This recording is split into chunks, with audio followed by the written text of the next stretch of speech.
Euh, la crypto-monnaie africaine, c'est drôle parce qu'à chaque fois que je discute avec des Africains, et d'ailleurs, si vous avez pu regarder mon échange avec Philippe Simo et Florian Moncard, vous verrez que la question est revenue aussi. Dans la description, vous avez le lien sur cette vidéo-là. On me pose cette question, quid d'une crypto-monnaie africaine? Je n'ai pas, comment dire, c'est mon point de vue que je vais donner, ça ne regarde que moi, ça n'engage que moi. Crypto-monnaie africaine, j'ai envie de dire pourquoi faire.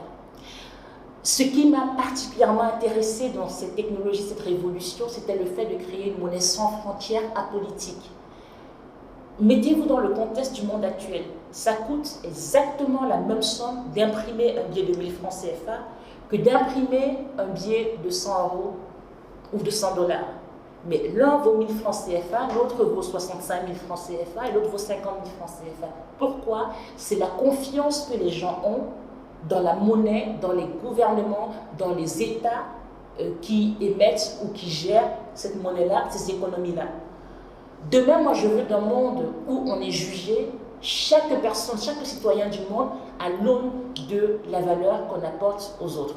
Donc, que nous, en tant qu'Africains, on ne commence pas en étant en dessous de tout, parce qu'il y a tous ces biais associés. Parce que même si demain, par chance, les économies africaines se développent de manière exponentielle et tout, ça prendra quand même du temps pour changer les mindsets, les mentalités de tout le monde sur le fait que nos monnaies peuvent petit à petit se revaloriser comme celles des monnaies occidentales.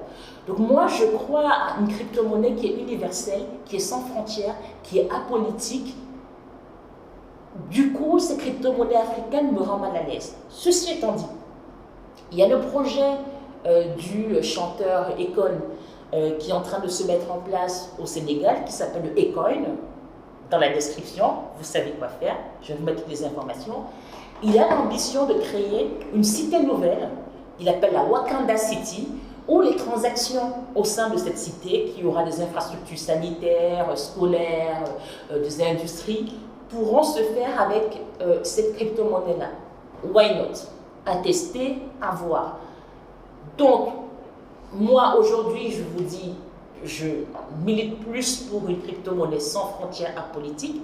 Et moi, j'aimerais au contraire que beaucoup plus d'Africains participent au développement et à l'évolution des crypto-monnaies apolitiques existantes comme le Bitcoin, Ethereum. Et je voudrais citer un frère du Sénégal qui s'appelle Fodé Diop, qui fait partie des top développeurs sur le protocole Bitcoin. Donc on a déjà des Africains qui participent activement, mais il en faudrait plus. Sur Tezos aussi, on a l'ambition avec la fondation Tezos Afrique de lancer un hub, un lab de développement qui nous permettrait de pouvoir mettre à jour la blockchain Tezos pour mieux refléter nos challenges africains.